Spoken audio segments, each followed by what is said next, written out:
show. We need the show. We need the show. We need the show. We need the show. We need the show. WE need the show. Welcome to The Anomaly, the contradistinct, uncensored, unmonetizable, and deemed unwatchable by the mainstream masses. We are the ones they cannot control and attempt to hold back, but together we form revolution. The Ramborgia. Welcome to John Rambo Presents the show. Stay ballsy. Don't take any shit from anyone.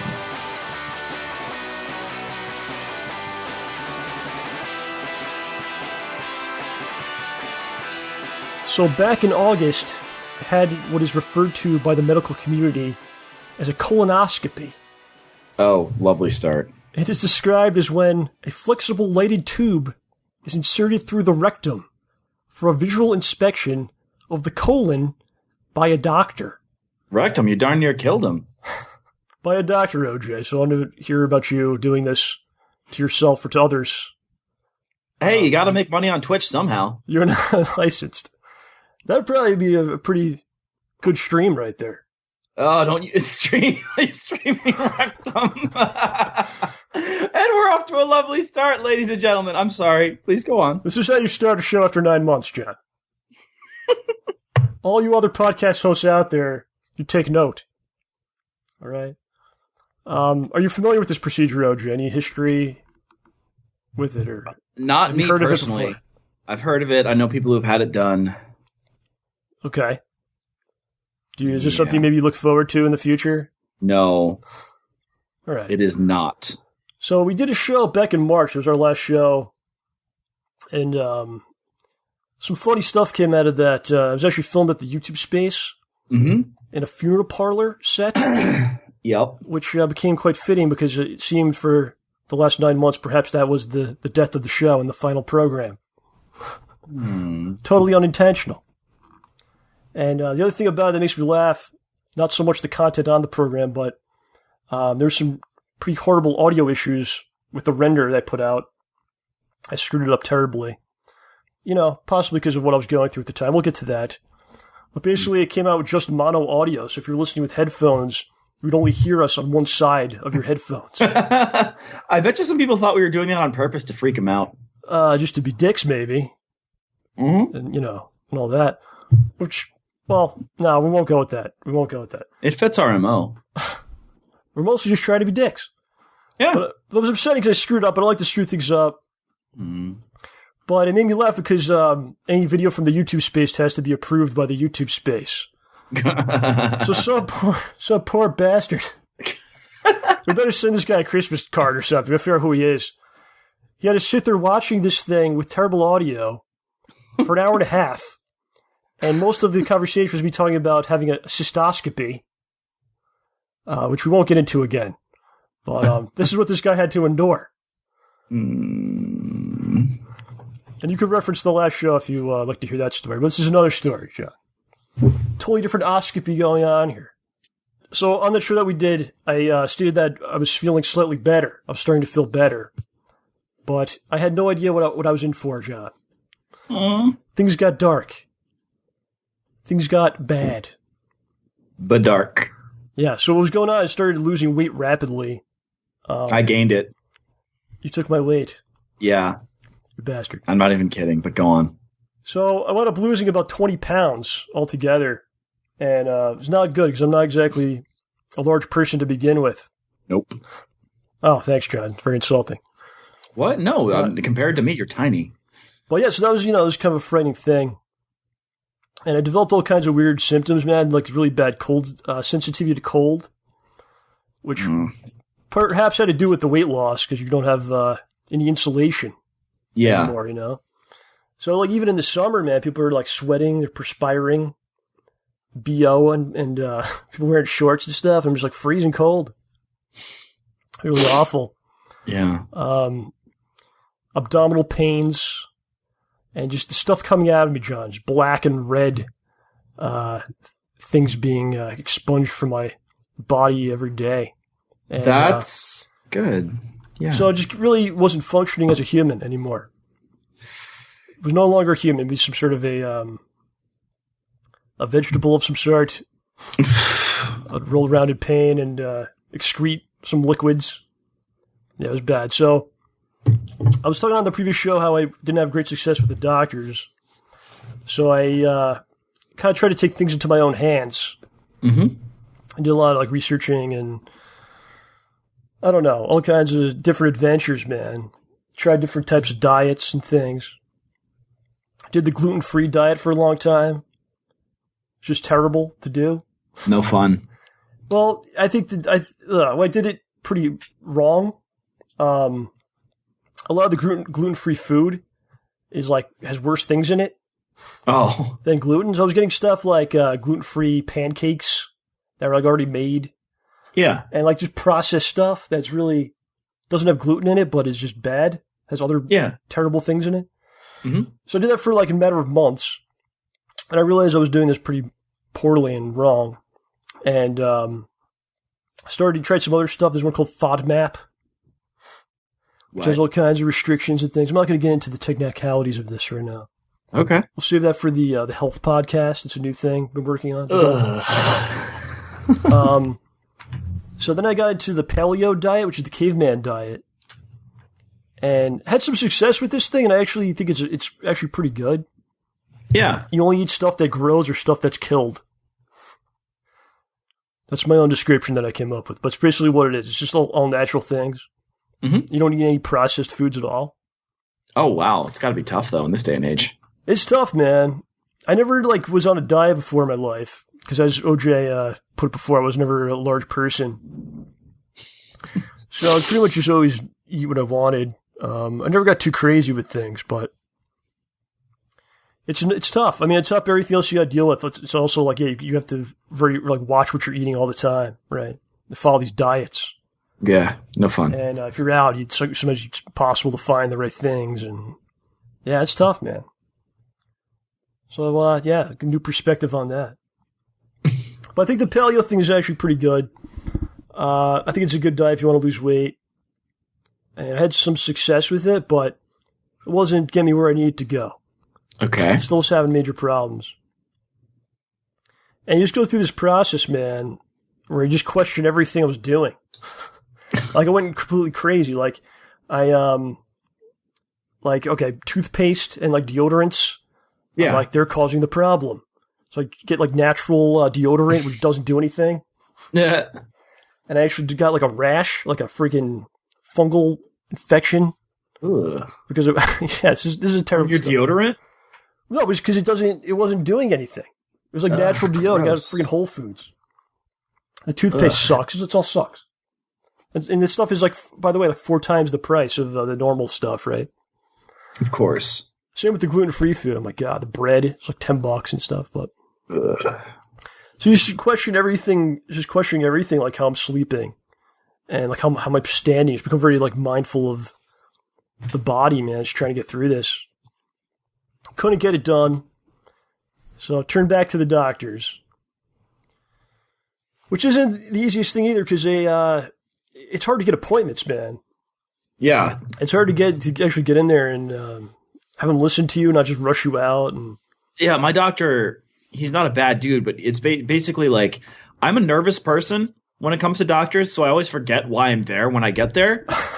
And the doctor just rushes me out, and I'm like, oh, wait, I've got one question. He's like, nope, you're done, bye. Aww. Yeah, it's always insane. It's we're double booked, and give you come in and. I will be able to tell you in 15 minutes whether or not you're dying. I went to one doctor. They forgot I was there. Oh. So I waited about an hour, and then I went back up to the counter. I'm like, yeah, you never called me in. And they're just like, why didn't you say something earlier? Because that's how doctors' offices are. They're busy. All right, yeah, okay. It's my fault, obviously. Why didn't you make sure we were doing our jobs? Yeah, the insurance is a mess. It's all these things they want to do, man. They tell you they'll cover stuff, then they don't, and all kinds of crazy stuff. So I couldn't get a gastroenterologist appointment. Oh, that's the other thing, though. They have all these different specialties. So if you go see one person, and you tell them something that has nothing to do with their specialty, they won't even comment. So you gotta see that guy too. So I've got this crazy rash on my eyes where blood comes out. Sorry, I'm not an eye doctor. I can't tell you anything. Should I keep washing them in acid? Sorry, I can't tell you. I'm not an eye doctor. Well, I was going to the urologist from, go back to the last show, and I'm like, most of the time these other problems, and he's like, oh, that's probably not related. Like, it's a similar area of the body, right? Like, it's not like it's my hand, and like, one's my foot or something. Like, it's similar regions, similar functions. He's like, no, it's probably nothing to do with that. You gotta go see that guy if you want to deal with that. Okay. The front doctor and the rear doctor. Yeah. How do they choose which they want to do? I think they flip a coin in med school and then you can just see them like flip. Yeah.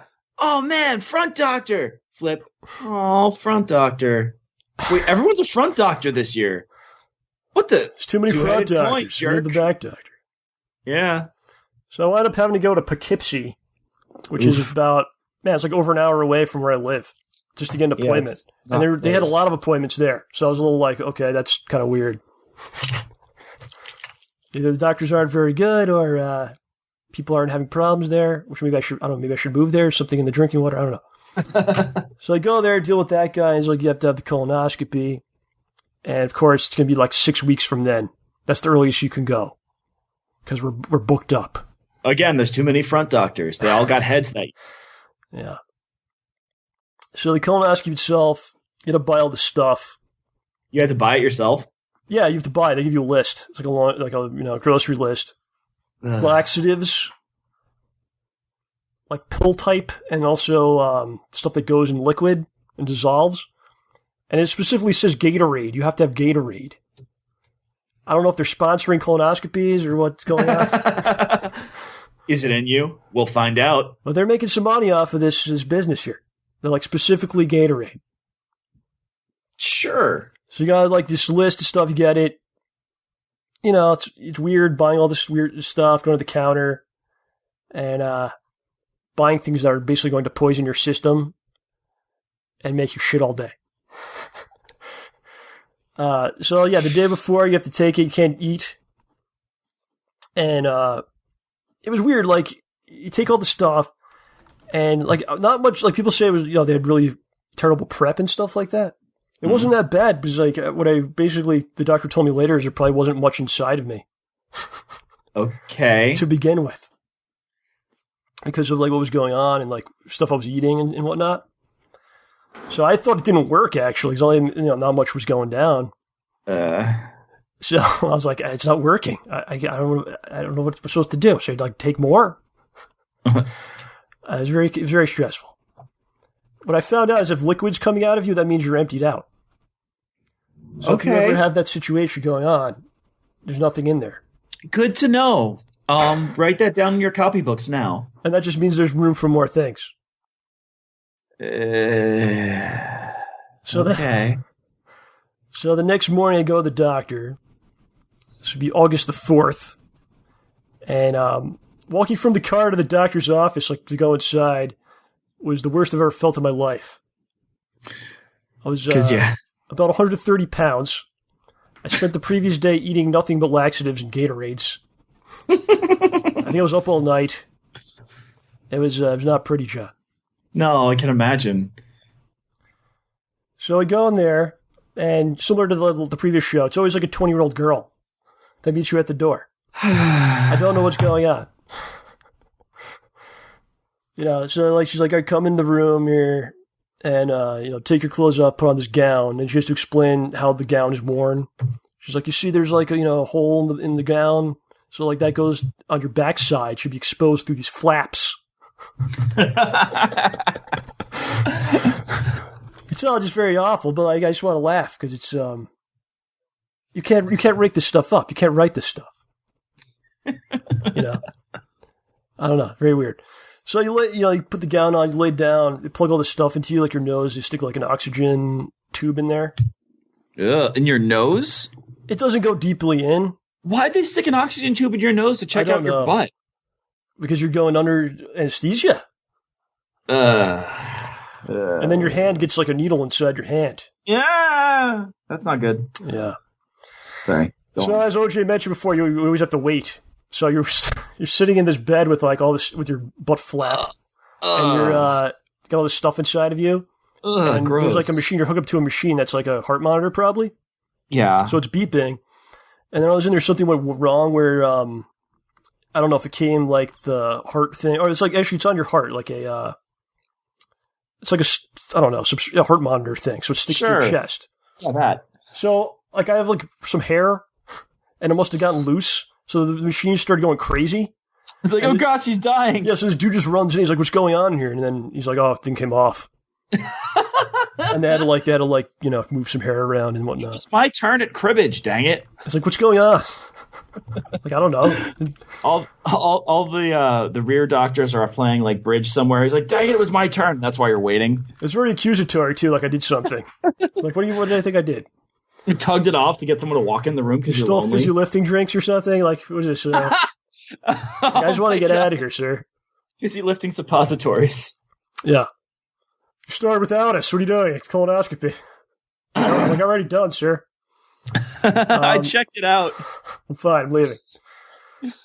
So then, like, a few people come in the room. You have the anesthesiologist.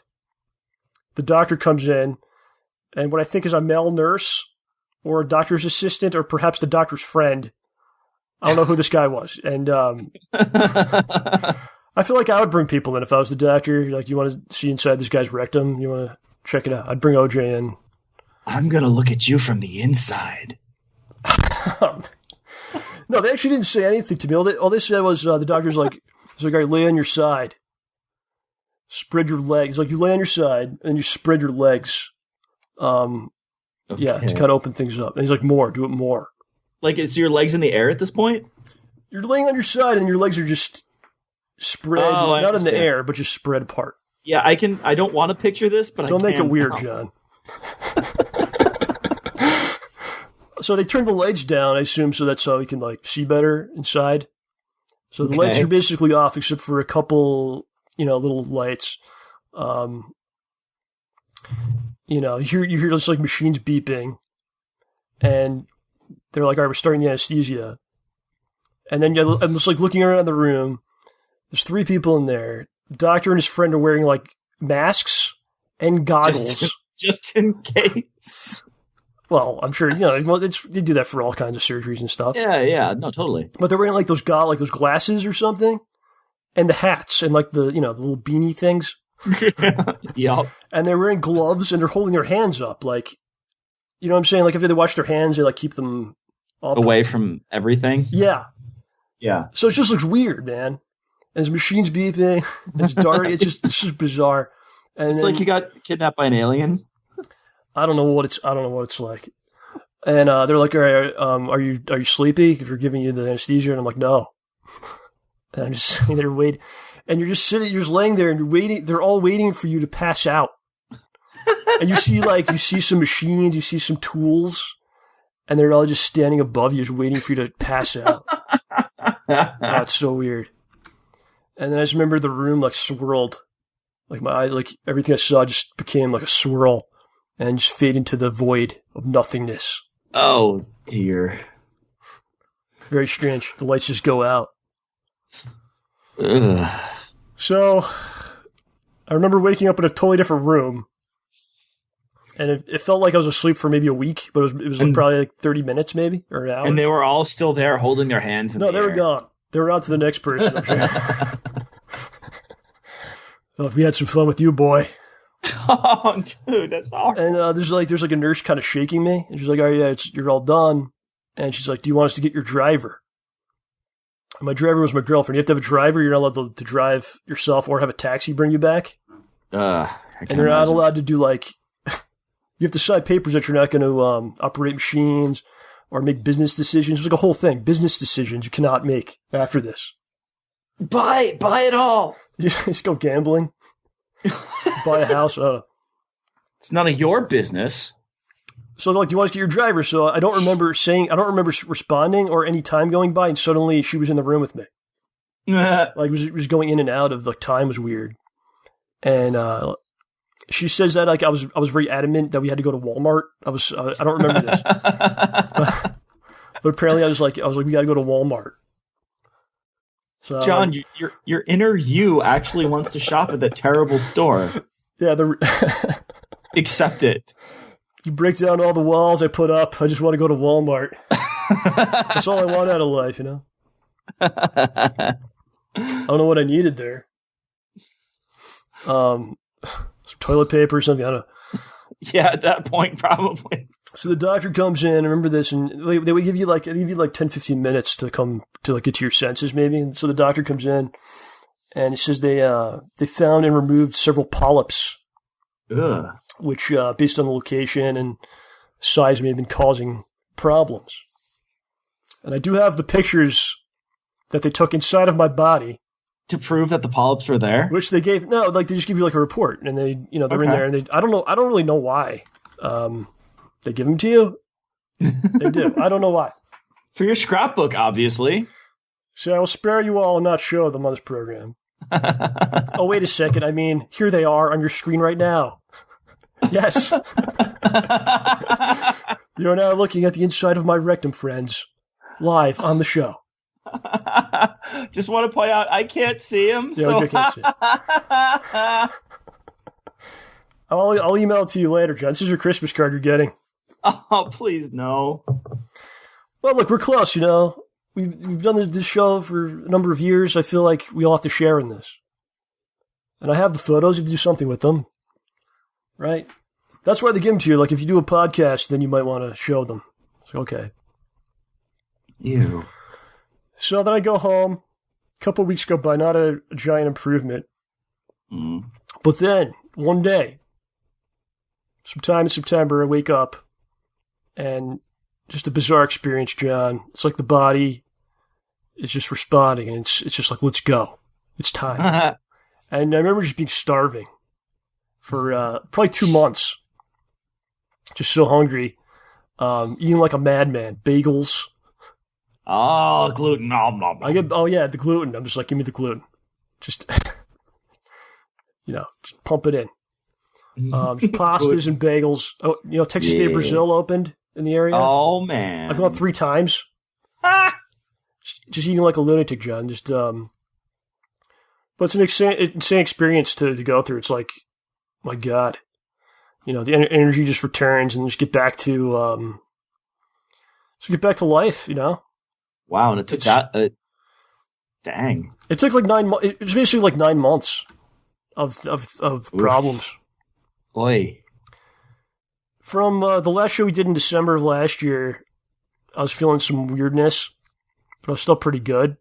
Mm-hmm. And then pretty much like a week later, and from then on, like, just a nightmarish hell. Well, then it just kind of snaps in. And you're all better. I wouldn't say I'm 100%, but I'm a hell of a lot better than I was. Dang, so man. I've gained back about 15 pounds. And I'm going to probably get the other 5 plus more, I'm sure. Yeah. The way things are going. Oh, man, you can join the Me Club. That's fine. I'm trying to quit. Dude, when you're like so frail like that, that's like death right there, just staring you in the face, like you just feel like a shadow of yourself. Certain things, and sometimes you feel closer to life, closer to death. Like it's close to death, man. It's fading away, literally, All because you had polyps in your butt. Yeah, perhaps. Well, it's like they bleed and cause things to go wrong. Vitamin deficiencies. So it's all kind of connected, And then how do humans live with this fragile? I don't know. I guess I would have been dead in the 1800s or something. Or just miserable. Yeah, so I'm still dealing with some stuff, but man, I'm so much better. I could sleep all night, eating everything, and the other day I spent an hour and a half shoveling, working, and did some traveling and everything that's got to be done, like a person can do. Nice. And feels good. And I'm sure this is nothing compared to what some people are going through or have gone through. Yeah. But it was a shitty experience. And there were many things I wanted to do this year that didn't happen. It's certainly a strange feeling, like because you're trapped inside your own body, you know. It's betrayed you. Yeah, and it's not suddenly you have no freedom, you know. Before you could just do anything within the constraints of the law. Now you can't, you know. You can't just go out and do basic things. Hopefully it's behind us now. Anyone else going through terrible things, I hope you find yourself in a better position as well. You know, maybe it's something I had to go through, or there's lessons to be learned. I don't know. Mm-hmm. This is life, man. It's just life. We are but riders on the storm. Aww. And you just do your best. And maybe one day you wake up and you feel better, you know. That's the hope. Hopefully you appreciate that day and all the days when you feel good, you know. So there you go. So obviously there's been no shows for quite some time. I don't think I would have been able to do a good job at it if there had been, you know. And it's the kind of thing that's like pretty all-consuming, man. That kind of thing. It's hard to not focus on what you're feeling. Yeah, I can. And we could have done it, but it would have been just me complaining. And yeah, and that's my job, dang it. I think there's enough negativity online. I don't think I need to add to that. And I'll take care of that for you. And now things are good, man. We're working on a lot of things and anxious to get back. I think this is going to be a much better year. Back in the saddle again. And I got a lot of nice messages from people asking how I'm doing. That's nice. Which I appreciate. And also asking how everyone else is doing. We'll hear from John in a second here, how he's doing. Did you have any medical things happen to you? What other oscopies are there that a person can have? Huh. I'm trying to think of what the worst one could possibly be. Maybe like they just go through your eyeball. Ugh. Ioscopy. I don't know. So, yeah, people were asking how everyone's doing, man. So let's give you a little update. Mr. Angus Cheng is out there. He's working on a new game, which I'm excited about. It's got some Ramborgian flavor to it. Mr. OJ here has a role in the game, doing some voices. A voice, but yeah. Voice. This was like a long time ago you recorded that, right? A long, long time ago. I can still remember when I recorded that awesome game's music voice. You remember yes. I can't, just for spoiler, you can't do it. No spoilers. Mr. Red Shroud is involved with the game, as well as Rice Spirit, I believe. So that's pretty exciting. I'm looking forward to play this thing. Me too. And maybe we can do a little show with everybody, maybe? Oh, that would be nice. We'll see what happens. Baller Industries collaboration show. Mr. Ed Shroud, I talk to him every week. He's been talking to him every week the whole year. He's keeping me going. So he's like he always says, you can't give up. I have not. Yeah, we're working on a little project as well. Howard's doing well. Hung out a few weeks ago. Yeah, he's doing good. Yeah, I haven't seen Howard in ages. So, John, most important question of all, how have you been? What's going on with you? I'm doing okay. I already know, but you got to tell the people. Act like I don't know. Well, yeah, I mean, I haven't really had a super duper lot of cool, exciting stuff to report to you guys.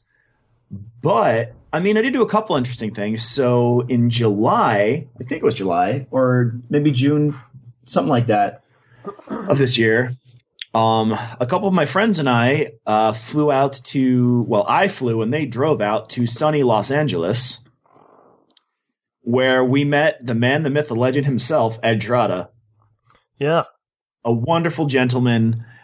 He made us really feel at home, even my friends who we'd never met before, or heard of, for that matter. We hung out at his apartment, went in his pool, talked with his neighbors. He made us delicious steaks, and this, like, salmon salad that was really good. Like, it wasn't like chicken salad where they kind of take chicken and chop it up with vegetables and cover it in mayonnaise and say, look, it's salad now.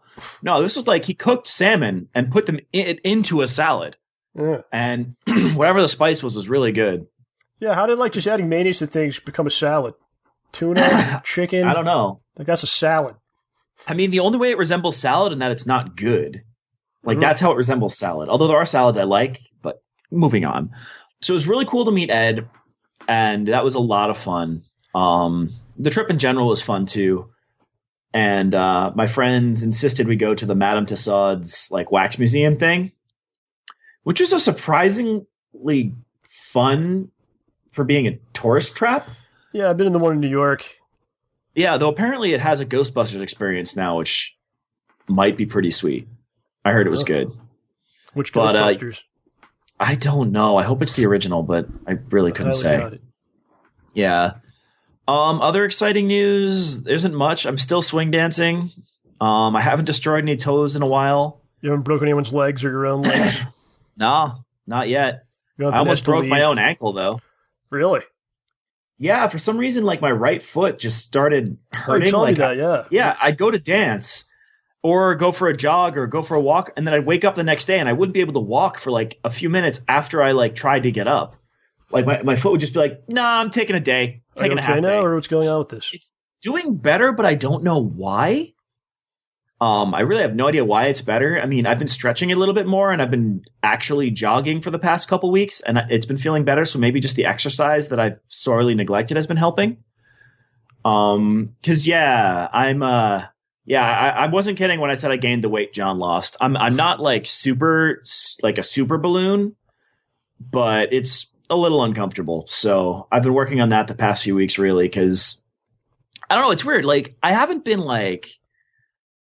had anything like terribly exciting or terribly bad, but I just feel like I was stuck in a rut. You know what it's like? Like, yeah, like I'm just spinning my wheels. I'm not going anywhere. Like none of my side projects that I've been working on, I haven't worked on any since August. I let my house get really dirty and I finally started cleaning it up. I hadn't brewed beer in a while. I hadn't done anything artistic in a while. You gotta get OJ back on track. This is OJ without the show. His life falls apart.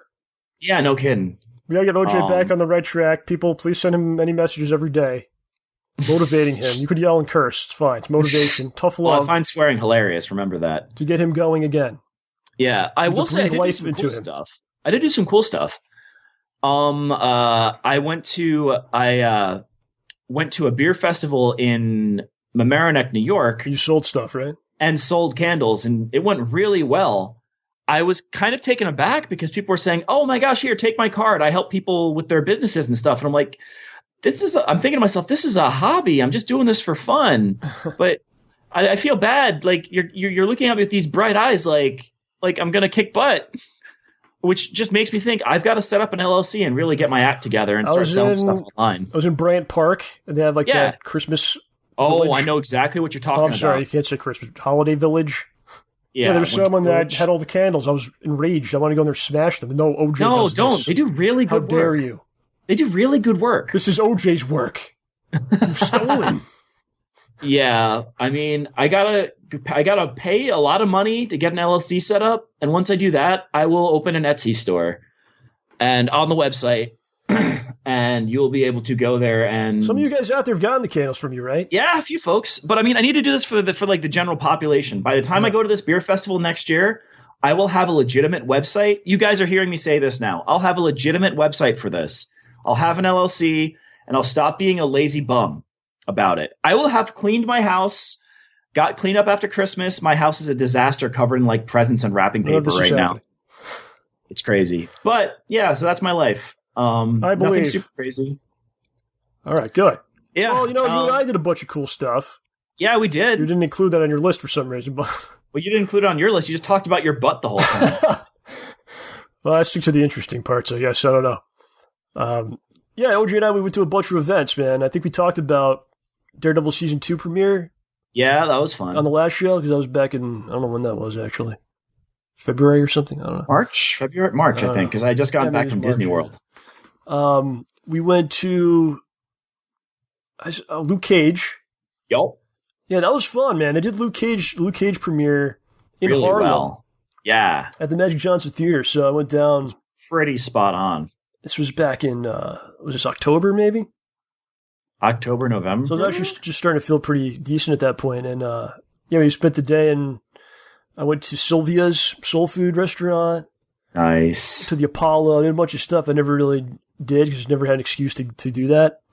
But I was like, I'm going to just see this premiere, so, do some stuff. So that was cool. That was a lot of fun. And you saw the dude. You saw Luke Cage, right? The dude? Yeah, I saw him when I was walking in. I don't remember. Yeah, it's his name, yeah. I saw him on the way in, and what's funny is that at the it was either Daredevil season 2 one on the way out. Rosario, you saw. Yeah, there were some ladies like, sorry it took me so long to get outside. I was stuck behind Rosario Dawson. Yeah. Well, this time on the way in to see Luke Cage, Rosario Dawson was in front of me, so I was stuck behind Rosario Dawson, which is pretty funny. But you have the honor of being behind Rosario Dawson, okay? Yeah? You're not stuck behind her. She's Fair stuck enough. in front of you, but you're... Nice. Yes. Yeah. Yeah, there was 2 theaters for Luke Cage, so OJ was in a different one than I was in. Because I was late. I was running from work. It was a disaster. But it was cool because the one I was in had all the actors in it. Yeah. But Luke Cage's actor came over to our theater before it started to talk with us, which was really nice. Yeah. Because you could tell the guy was he just seems like a genuinely nice dude because he didn't have to come over and talk with us, or maybe he was contractually obligated to, but he sounded like the sort of person who would have done it anyway. Yeah, it was cool. So you're basically in there with all the actors and the producers and whatnot. And they made us sit in the front row, which I wasn't too happy about. They're like, all right, put all these common folk in just the front, worst possible seats. Yeah. But it was still cool, man. It was still cool to be there. And so you watch 2 episodes, and then it's over, and you're in the movie theater, and you kind of come back to reality, and you're just kind of getting out of your seat. But then you kind of forget the actors are there for a second. Yeah, right. Because you're just kind of all right, it's over, let's leave. So as I'm exiting, I see the dude standing there that was Diamondback. Yeah. And he's just standing there, and you just watched him in the show, and you're like, whoa, what? What's going on? It'd be funny if you called him Diamondback, and he's like, don't call me Diamondback. But you look the same. So as you're exiting, it's there he is. I'm like, what do I do? Yeah, it's should I attack him? In real life. I'm like, Luke Cage, get him. There's Luke Cage sitting next to him. I'm like, get him, Luke. It'd be so funny if there's some little kid who's just like, get him! He's right there! That was me. I was like, what do we do? Do I help Luke to take this guy in? It was very confusing to me. I was like, what is going on here? Oh. But yeah, that was awesome, man. Yeah, it was a lot of fun. We got to see another one, too. And then we went to Doctor Strange. It was maybe 5 days before the actual A few premiere. days before the actual premiere. All right, yeah, it came out on a Wednesday. Friday. All right, yeah. It was a Tuesday, I think. I think I skipped D&D for it, actually. Yeah. Yeah, it came out on a Friday, and we got to go on a Tuesday night in Union Square. Yeah. Which was, that was awesome, too, man. The only problem with that was you had to wait in line for... Yeah, it wasn't organized as well. And what I think the difference was if you're a Marvel rewards card holder, if you have that credit card for whatever bank or whatever it was, yeah, you can go to that show as well. Right. They had people there from that. So it wasn't just the Marvel Unlimited people. It was all the peoples. There's a lot of people. Many people. We should mention that's how we got in. We don't get into these things because we're special or anything like that, or they want us there. If you're a member of Marvel Unlimited, which is their online service, which I highly recommend, you basically... They're not paying us to say this. No, I use it and I really enjoy it. But if you're a member, you can go to all these events. If you live in the New York area, if you're lucky enough to live in the New York area. If you do... I think you have to be Plus, though. Plus member. Yeah, Marvel Limited Plus. If you live in New York, you should get this thing because you get to go all this stuff. Plus the service even though it means awesome. Even though it means you'll be competing with us for tickets, still do it. Yeah, definitely do it. I'm gonna get in because I'm on top of this stuff. Okay. Yeah, you actually told me last time. I was at the beer festival selling candles when Rambo's like, "Yo, dude, check your email. Unlimited. Luke, yeah, usually Doctor they Strange, go." basically tell you it's coming. You have to answer within a certain amount of minutes. Yeah, it used to be the first 15. Now for Doctor Strange, it was just everybody come on down. Everybody got in, so I was good. And one thing I'll tell you, if you want to get the Marvel Unlimited Plus, they send you this box of stuff for signing up. Yeah, it's cool stuff. You just may be able to sell the box of stuff on eBay for the price of the membership. Oddly enough, I don't know why that is, but it's what I may have done. So I essentially got it for free. But it's very weird. Yeah, people will pay a lot for this box of stuff. So much so that it covers the entire payment that you would make. I don't understand. Well, it does mean that if people do that, it means Marvel gets more money. So yay! But the service, I read comics on it every day, dude. I would if I could get on my Kindle. When I wasn't feeling well, I don't want to keep going back to this. This will be the last show we talk about me not feeling well. But thing that always brings me back to the light is comics throughout my entire life. So I just went into this comic coma. I read Uncanny X-Men from issue, I think I started in 95 or 96, like right after the new X-Men joined. Yeah, Krakatoa, whatever. Yeah. So Giant Size number 1. I started Giant Size number 1. I went up to Uncanny, like I think I'm at like 280. So yeah, basically the entire Claremont run. It's got all that stuff on there. That's what I'm saying. It's great. It's quite good. Yeah, just keep in mind it doesn't work on Kindle Fires. Oh, it's the corporate politics, man. Well, they own apps. Comixology, so Amazon owns Comixology. So right. Oh, there is right. Yeah. So I tried to run it on my phone, and I can run it, but it's just the screen's so small. I got a Samsung tablet. It was maybe like $80. It's like a Pre-Fire screen, and yeah, it works fine. So, nice. Just get one of something like that. But yeah, man, the real good stuff. We put out some videos over the last couple of months. Thanks to everyone that checked that stuff out. Yeah, I really appreciate that. We even got the Chapster on there. Yes, of course. So we started with Strombol. We've got a lot of messages from people who is Strombol, and I simply reply, "He is Strombol." What do you mean? Yeah, like what do you? my name. That was really a lot of fun, man. I really loved that thing. I think if you watch the first one, there's no way you think it's gonna go like where it winds up, Yeah, no, I showed that to my friends at a Halloween party, dude. They cracked up. They cracked up. They saw all of them, or just some? The first two, because we were filming the third one before the Halloween party. The third one didn't exist. Yeah, we filmed it the day of the Halloween party. Like that's why I was late. Yeah, I was really happy with that, man. Oh, it was really good.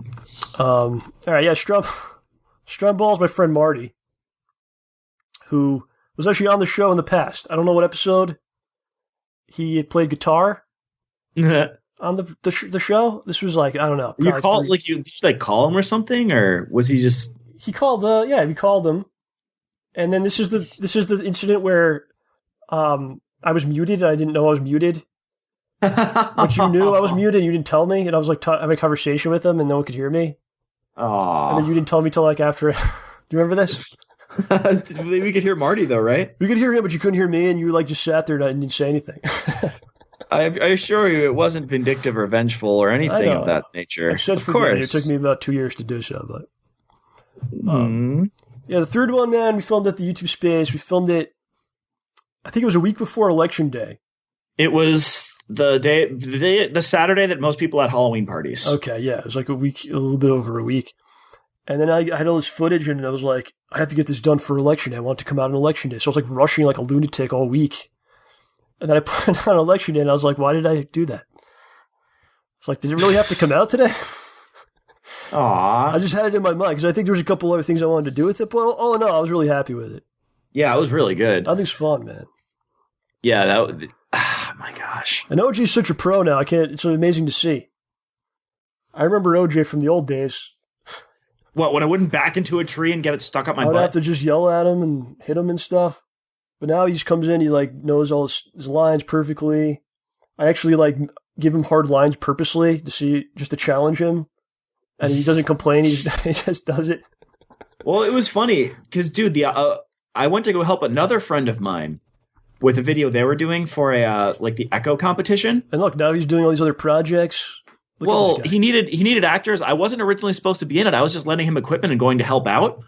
But one of the guys he got from was it like casting, not casting call, but like backstage door or something.com. I don't know. The guy couldn't make it. So he's like, dude, can you act? I'm like, I can, sure. So I didn't get the script until I'd been at his house for 15 minutes. And we had to film the whole thing. And I'm like, I don't know any of my lines. Oh my gosh. It was really awkward. And but it worked out. I mean, it's funny, like having one perfectionist behind the camera in Rambo is one thing, but this time we had one perfectionist as a director and another one as a cameraman. So it's really interesting to see the different ways that people film stuff. Yeah, I don't really know. Yeah. So that's cool that you experienced that, because then you could kind of, if we do stuff, you kind of bring some of that or whatever you may have picked up or something. And yeah, I was actually like, okay, so we right? should get. Dude, I was just trying to learn from you, man. Like, I was like, yeah, we should get some covering shots over here. Like, I'll say my line, and you get his face, and vice versa. It's like, yeah, I'm all about okay, that. yeah, but that was fun, and I don't think I have anything else terribly exciting going on. Oh, right. Yeah, I'm going to Puerto Rico on the day after Christmas. Good. So if any of you guys know anything fun to do in Puerto Rico, my what? Why don't you film some stuff with some local filmmakers? You can learn the Puerto Rican style of filming. Do you need someone who doesn't speak Spanish? I've got that covered. Maybe. Jimmy, yeah. Honestly, it's funny you say that, because I learned what I know from working with you as like my. You know what I'm saying? Because originally it was just you and I. Yeah. So I didn't know anything. So from working with you, I learned how to direct people. I don't like to use these words like director, and because I don't know. It's just too. I'm not that, but yeah, I learned how to work with people from working with you. So vice versa, buddy. Vice versa. Yeah, we also did the diner. I love that. Oh my gosh! We actually filmed that in February. I think, yeah, like around the time we did the previous show, right? It was before the previous show. It was in February, but then things really went south after that, and it got kind of put on the shelf. But yeah, it's, John did an awesome job, and Chap was in there. Yeah, he did a really good job too. Yeah. But did you see the food we ate?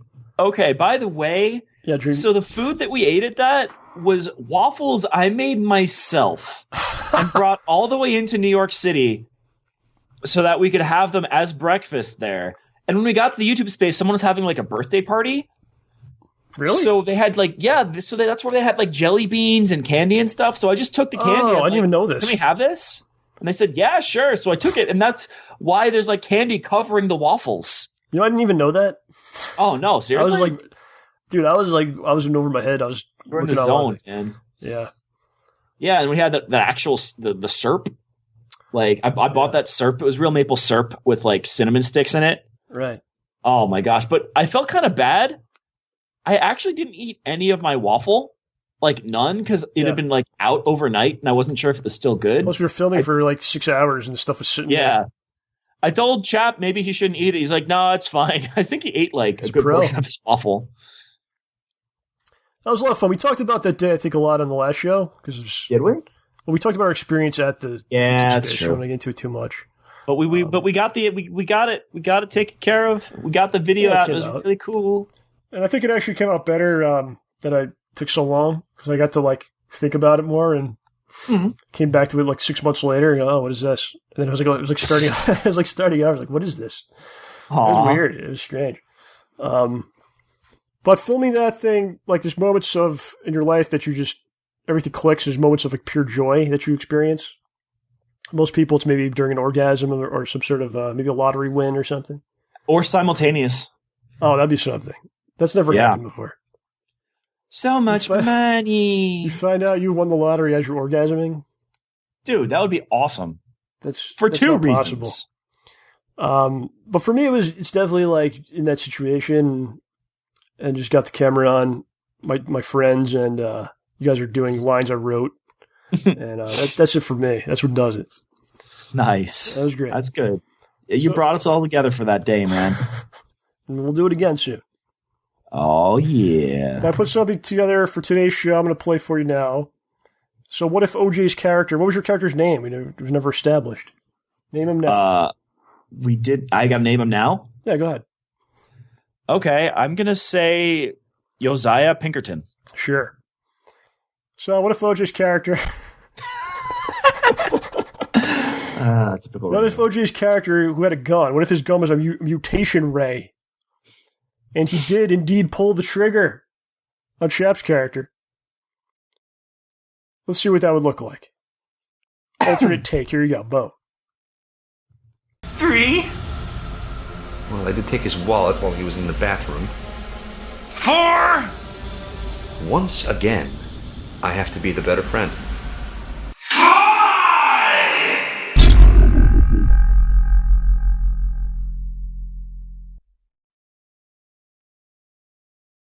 Susan.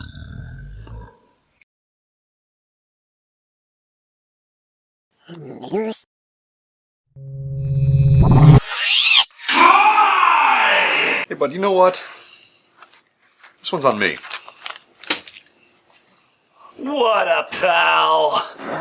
Hey, same time tomorrow? Wouldn't miss it for the world. All right, so we're back. Hope you enjoyed that. Yeah, that was wonderful. Mm. No, honestly, it was a really cool effect. YouTube Space is interesting, man. It's kind of a sad thing in a way. Like the first time I went there was October of 2015 with Howard. We had to go take classes and stuff, so they let you in there. And we went back a year later to do the Strong Bowl sketch, and the place is like destroyed. What happened in there? I feel like they got a lot of money at first, but to buy all the equipment, but then they're like, nope, no upkeep. Bye. That's what happened. I don't know. It's still amazing. The staff is so wonderful. It's not. Yeah, it's amazing to be in there. It's not bad by any stretch of the imagination. It's taken a beating over the last year. Because it's being filled with YouTubers. Yeah, so as soon as you walk in, they used to have this nice wooden floor, and the place was like super clean. And you go in, like the floor is completely ruined, like someone dragged. It's like scraped. It's not that bad. There's black marks all over the floor. I will say that coffin has seen better days. The coffin's broken. We had some of our stands and stuff we were using. They're all like didn't tighten, and no, it's cool, man. Look, the place is taking a beating. I'm sure it's expensive, and it's a great. It's an amazing. It's been used for over a year. Yeah, it's wonderful, and I'm so grateful we've been able to go there. Absolutely, people are so nice, and they give you free cookies. There's this guy Josh. If I send him an email, if I send him an email right now, he'll respond within 5 minutes, even when it's 8 o'clock at night. No, I've done this before. I sent him a message on Thanksgiving Day. Aww. Like the Did you at least say Happy Thanksgiving? The diner sketch I uploaded on Thanksgiving Day. And I sent him a message. I'm like, hey, do you think we can get this approved over the weekend? He's like, oh, it's approved now. I just did it for you. It's like, holy shit. So nice. He's an awesome guy. Yeah. And we have to put his name in every time we show up. Yes. Cool dude. We've met him a couple times, too. Yeah. So, yeah, we're currently working on a lot of things, a lot of projects, and see where things go, you know? Mm-hmm. Pretty soon I'm working on something. I've actually been playing music every weekend now. Nice. Playing drums and whatever I got to play. I'll play whatever I got to play, you know? It's just, like, I'm playing with some people, and it's not really like, we're probably never going to perform or record anything. It's very interesting. But who cares? It's fun. It's very interesting. It's like, that's like the concept. It's like nothing will ever be recorded. We'll forget everything we've done. But we just meet and just play to play. Yeah, for like 2 hours on a Saturday. It's awesome. It's a nice way to hang out, man. Yeah, I'm working on a comic, so it's something I'd like to get done this year. Something I always wanted to do. That would be really cool. I've talked to a couple of people about art. If anybody else wants to send me a message if you're an artist. Throw your hat into the ring. No, I mean, just throw me a message, we'll talk. I mean, it's so much work. I'm the artist. Oh my God. Yeah. I had to figure out how to write a comic script. It's similar to how you plan your shots for film, but man, stuff's got to fit on the page. Yeah, that's kind of a problem. The way we film, like, I just don't care about time. I just go like, this is what I want it to be. It doesn't have to be a certain. That's the beauty of what we do, right? Yeah, the internet has made it so easy. People you can make content whatever length, and it's not like you're constrained by a network. You're constrained by nothing. Except your pants. I don't rely on it for money or anything, or it's just pure freedom of expression and whatever. So, but yeah, you're doing a comic, like it's got to fit on the page, man. You got to communicate this to another person who's got to draw it out. So it's fun times. It's very fun times. So here's a couple things I want to talk about. Ruh-roh. I've been holding on to this for a while. Uh-oh. something a little small here. You ever get text messages that weren't meant for you? This ever happened? Very rarely. Do you recall any of them or what they're about? Nope. So if you remember the one I got last, I think it was maybe 2 years ago on this very show, it was about the guy with the pugs. Yeah. And he sent me this message like, you sold me pugs, they're not purebred pugs. He was very mad. I tried to call him live on the air. He didn't pick up, but then I started texting, or he left him a voicemail, right? And I was like, yeah, it's not me. And then he sent me a text saying, you're yummy. It's always very interesting. So this is back in April, I got this message. And reading this back, I must have been in like a pretty bad mood. Oh. But I'll read this message to you and I'll read my response to you, John. I'll get your take on it, okay? So I get this random text message that says, hey, Robin, this is Jesse. I'm sorry, but you haven't been in practice this week. I cannot let you be in the alumni show this weekend. I'm sorry. I hope you understand that the Constitution says you can't miss more than 2 practices this week without a valid reason. Again, I'm really sorry I have to do this. I hope you do understand. The Constitution states, John, you cannot break the law of the Constitution. You have no choice. So my response, this is back in April, probably wasn't feeling well, and I was probably in a bad mood, but I said, hello, this is the wrong number. Sorry to get involved, but I believe you should allow Robin to be in the show, or in the least, actually call and talk it over. Text and run is not the right way, especially when you did not take the time to make sure you are texting the right number. Oh. I'm not sure what the Constitution states about that. It seems like much more of an egregious infraction than simply missing some practices. Ouch, dude.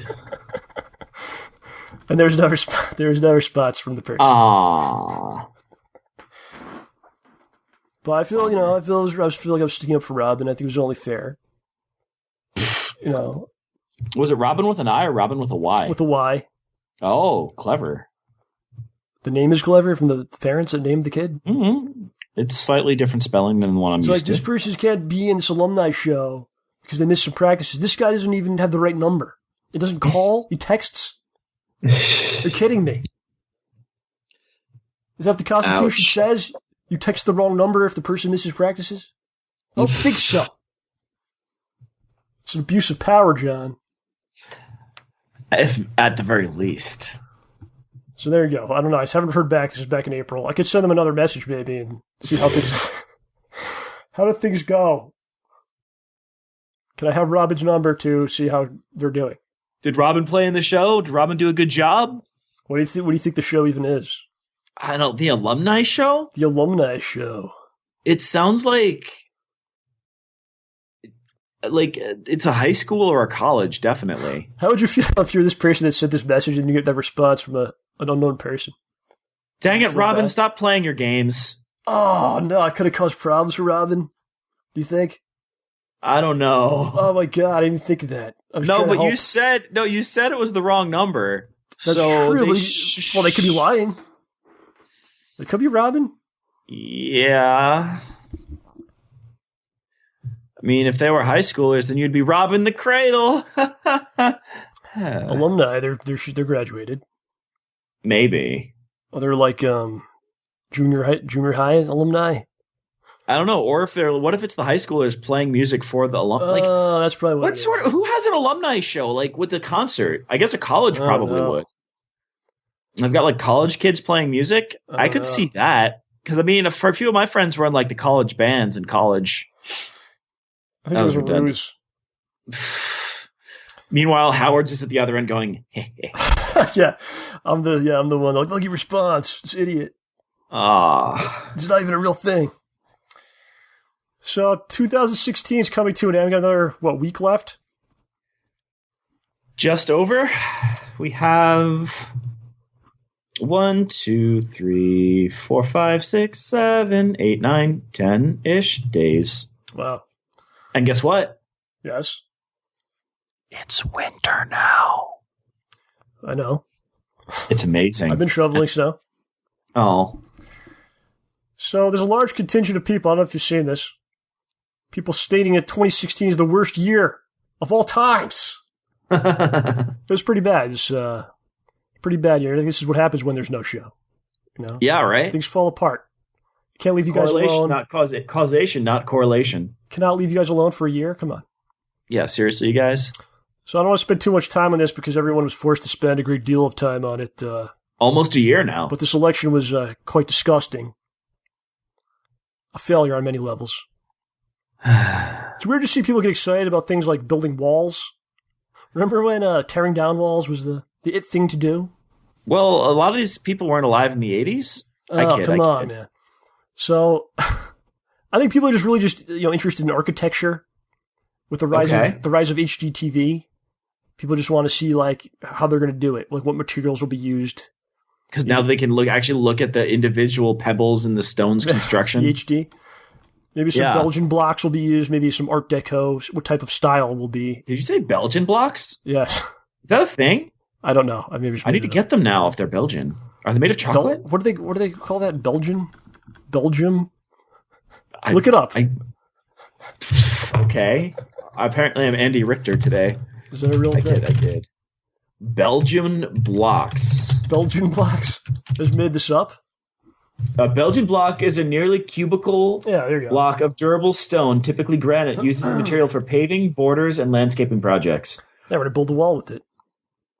Yeah. Oh, dude, they've got gray, pink, and yellow and black blocks, sometimes known as a Belgian block. If I was all the other countries in the world, and I'm not, I'm a man. I'm not a country. You know, and I would say, look, if I'm all the other countries, I would say, okay, USA is so great. We're going to build a wall around the country so no one can leave the country. No one is allowed outside of the United States. A lot of people wouldn't mind. Yeah, that's kind of right. It's like, it's so great. Don't ever leave. Let's build a wall around the whole thing. Well, we'd lose our access to Belgian blocks. By the way, pink Belgian blocks are not pink. Like, you guys stay there. You can never leave your country. It's so good. But yeah, we had two horrible candidates. I don't see how anyone supported either one, really. Even to the point where people are putting their names on their cars, on their lawns. Right? Like, we want you to know that we like this person. And then people voted for Harambe. Oh, is that what happened? Yeah, people actually voted for Harambe. Oh, okay. But I think, a lot of problems are caused, I think, by media. It's similar to, if you're like MMA or boxing, what they like to do is they take the two biggest names and they put them in the ring together for the ultimate show, right? To get the best ratings. Mm-hmm. And it's pretty much what they did here, and the results are what they are. Like the debate, they were the most watched debates of all time.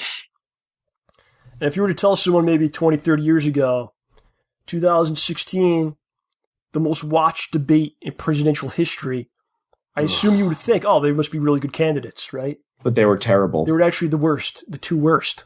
The worst. Well, that's what people want, right?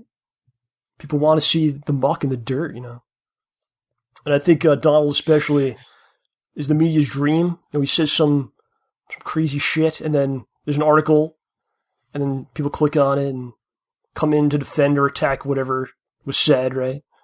Honestly, ratings. He's just going to keep giving John Oliver and The Daily Show material for like 4 years at least. Everybody. Yeah, those guys have been ripping on him a lot. So, well, I think more than anything, the media just wants to see like a mess up, right? Like when that tape came out, when he was like, grab him, and he actually said, "When you're famous, you can do whatever you want."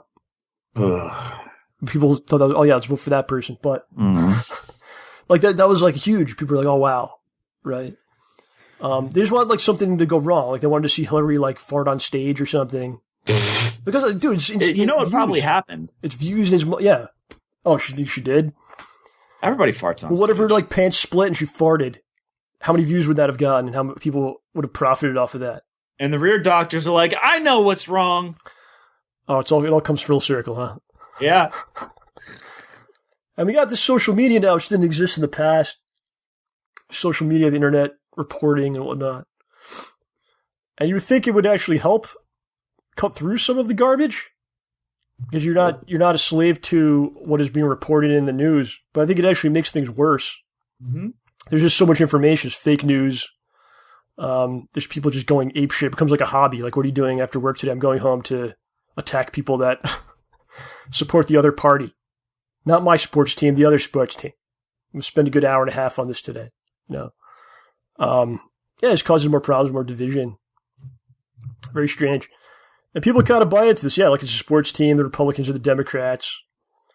When I think they're really all like just one and the same. And if you look at the last several decades, it's basically like you have one of them in power, and then they have their run, and then it's like, we want to change. And then the other party gets a run, and like, we want to change. It just goes back and forth.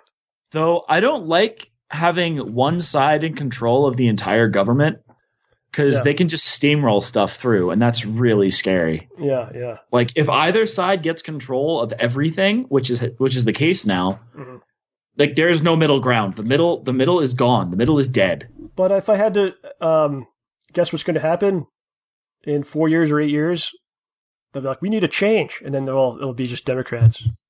Well, incumbents usually win. Yeah. So, but if you look how it goes Republican, Democrat, Republican, Democrat. Yeah. And every time it's like it's a revolution. We're changing things. They don't actually do. They both just maintain the status quo. It's almost like they work together. Like you look, okay, what are the difference between them? They never actually affect change with those things. Like you'd say, Republicans like they hate abortions. We've had Republican presidents for 8 years. Did they stop that? No. Well, we didn't have a Republican president, Republican Senate, Republican House, Republican Supreme Court. We'll test your theory. I think. Did we? We might have. I don't think we did. We ever have... George did for a bit. Didn't the Democrats have it for like 2 years too, Clinton. or somewhere? Which is a scary thought. Both sides. And the Democrats are like, we don't like guns. We don't. I don't know. Whatever. Do they actually? Do we still have guns? They didn't do anything about any of that. Oh, you just made me think of a horrible thing. I'm just using examples, not specifically. Okay, no, I just combined... Most of these things, there's been Republicans that have talked about walls, and, that never happened. This goes way back. What about the guys who built the turtle fence? Did you see that clip of Reagan talking about the walls? Or, they asked him about building a wall. No. In the 80s. His response was so great. What did he say? He basically was like, let's work with the people, give them we'll work with them so they could come here and work and they pay taxes and, it wasn't just like keep them out. It was much more in the middle ground of let's find a way to work with these people because we need labor and they need jobs. Right? I feel bad because a good friend of mine, he's a first generation American who is very much against people, who's very much pro building a wall and keeping people out. I feel bad. Put walls up, man. We got to imprison ourselves and other people out. But then your family came from another country. Your parents came from another country. Well, there's this idea that there's people taking from you. I guess. And people don't like that. Whether that's true or not. There's people coming. They're taking from you. So that's like, well, okay, well, let them in. I don't know. That's what they think. Yeah. So there you go. And there's this. There's that whole thing of well, you have to vote for one of them. I'm voting for one to keep the other away. I don't know. There's other candidates. They were pretty bad too. I agree. But as John said, you could write people in. There's other things you could do. And they were supposed to be in this amazing world of social media. People can't organize and get behind something. It'd be great if people said some just random person got big enough on the internet and said, no, F the Democrats, F the Republicans. They're a bunch of moronic, stupid sleazebags. You would think that could happen. Write me in. Yeah. I think it could happen. I think so. You would think, yes, you would think it could happen, but it doesn't seem like it could. Because people just, I don't know. Yeah. I wonder if the electors would shoot that guy down. Maybe. Yeah, all right. So everybody wrote in, let's say everybody wrote in Chap. Everybody wrote Chap in to be president. Seriously, enough people. But the thing is, the electoral college, man, I wonder what would happen. Could they just be now we were pledged to vote for Chap, but we decided not to. So womp womp. We're going to vote for Howard instead. Maybe. See ya. Well, it's very weird. Like we said before, what you used to see on your TV, that was all your news. They had full control over what was reported and what's now it's wide open. But for some reason, people still don't. People still get what they're told. You know what I mean? I don't know. I don't know if things will go terribly over the next several years. I hope nothing happens. But I think they'll be annoying. And we're already seeing signs of that with like the whole thing with Hamilton. Like just weird stuff. Like what is going on? Like what do you mean? The Pence was at the Hamilton show and then the cast talked to him from the stage. You know about this? No, I didn't. Oh, this is like a huge story. Like the cast talked to what? Did they stop the show to be like, hold on? No, at the end of the show, they gave like a little speech to him. And they're like, we hope that you uphold all the values of our country that we expressed here in the show and blah, blah, blah. So then Trump goes on Twitter and he's like pissed at them. You didn't hear about this? Nope. It's just weird stuff that like you couldn't even make this stuff up. Like just really, no one could write this. If there's like a movie, it's just weird. I think you're going to see a lot of this stuff, man. It's like some nonsense happens and the dude's on Twitter. He loves Twitter. It's pretty wacky, man. So 2016 was a rough year. But I was looking at a list of previous bad years in history. Okay. And I was trying to figure out which is the worst year of all time. And I found the worst year of all time, John. Are you sure? So I'm going to let you know about it and you decide what's worse. 2016 or this year. So the year was 72,000 BC. 72,000 BC. This is real. There was a volcanic super eruption on the island of Sumatra in present-day Indonesia. The explosion was massive. Mm-hmm. Where there was once a mountain, there is now a lake. It exploded with the force of 1.5 million Hiroshima-sized bombs. Rock and magma were hurled continental distances. A layer of volcanic ash, approximately about 6 inches thick, settled over Asia with traces as far as East Africa. The skies darkened and global temperatures fell. The long night descended, and something similar to a nuclear winter began and lasted for many years afterward. Food sources died off. DNA testing indicates a human population was reduced to between 3,000 and 10,000 people. From this tiny group of survivors, no bigger than a small town, all 7 billion people on Earth today are descended, making us one of the most numerous but genetically close species in nature.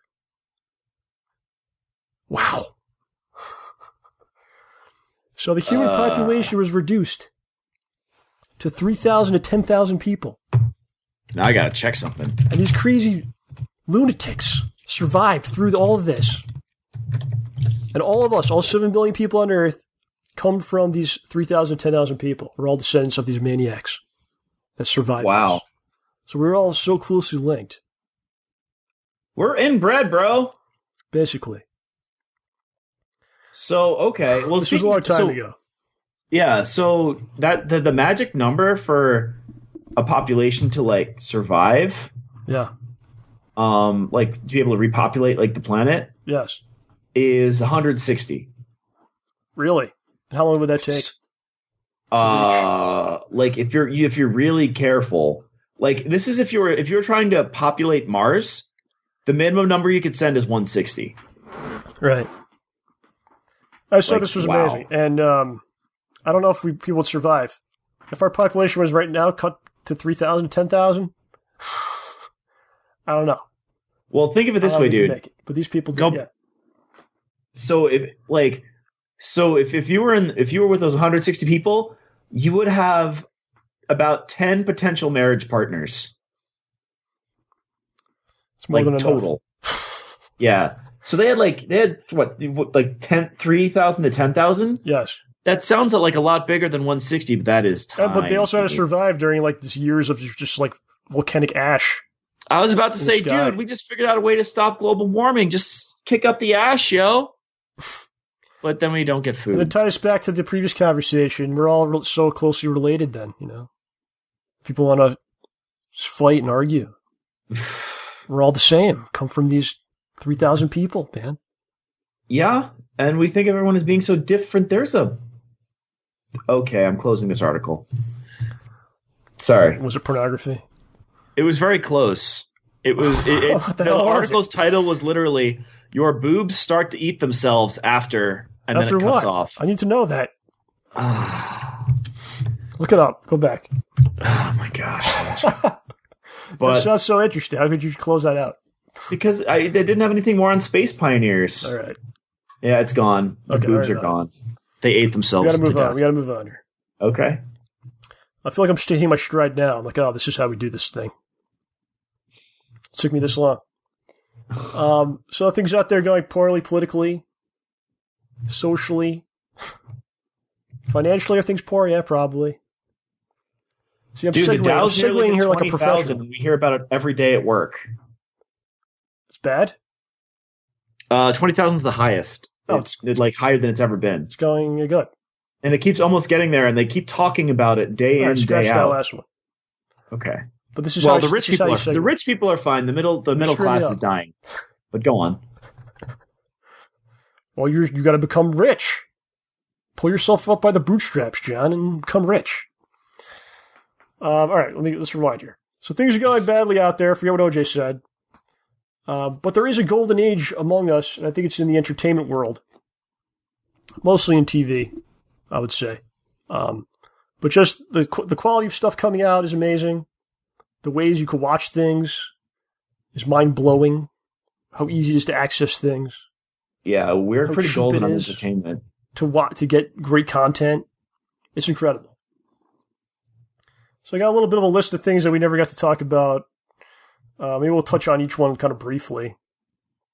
And you could add some things if you want, John. Okay. Start with Captain America Civil War. Oh, that was a movie. Do you remember anything about it? This was a while ago. I liked it a lot. Spider-Man was great. Yes. He was annoying enough and funny enough that it was okay. He was annoying. Oh, he's a boy. Yeah. Children are annoying. Yeah, what else we got? The fights were interesting. The villain was kind of odd. Yeah, I'll talk about that. But I very much enjoyed the film. I really enjoy it. It's probably one of the greatest comic book movies of all times. I actually liked it much better than the comic version, which I saw some people complaining it's not like the comic enough. I thought it was a lot better than the comic. I think it was cleaner.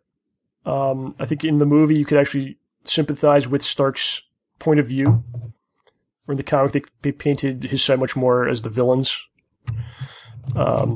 considering that they were building prisons and capturing people and putting them in it. Yeah.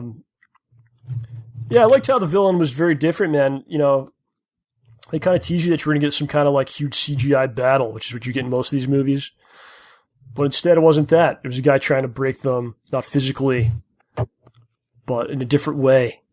And very unique. And that's what you need to do, as we always say with these comic book movies. Throw something different out there. Spider-Man I liked a lot. A lot of people out there, I saw some reviews and podcasts, and they're like, wow, Spider-Man actually has a New York accent now. And I was like, he does? I think I talked to you about it. I'm like, did you know he has a New York accent? You're like, no. I'm like, New York has an accent? But I was like, it's just, all right, yeah. That's because I hear it all the time, or just, I don't know. But you hear it a little bit more. And I don't know if you saw the new trailer for the Homecoming movie. Nope. But he the way he talks, it's like, you ate the Avengers? He's got a little bit of it more of it. I was like, all right, because I'm actually listening for it now. I'm like, all right. Did you see the poster or anything for it? Nope. Yeah, it all looks really awesome. Looking forward to it. And I just want to say that the fight between the superheroes, that's what Batman versus Superman should have been. Oh, don't even. It was such a good fight. The fight was great. No, it was awesome. I watched that multiple times. I got the Blu-ray. Yeah, that's how you do it. You got all these characters, you set them all up.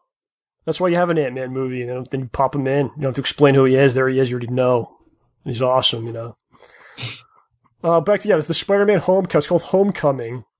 And the way they did the poster, it says Spider-Man, like the usual, almost like the animated series font in a way. And it says Homecoming in like white, but like on the coming part, there's like web goo.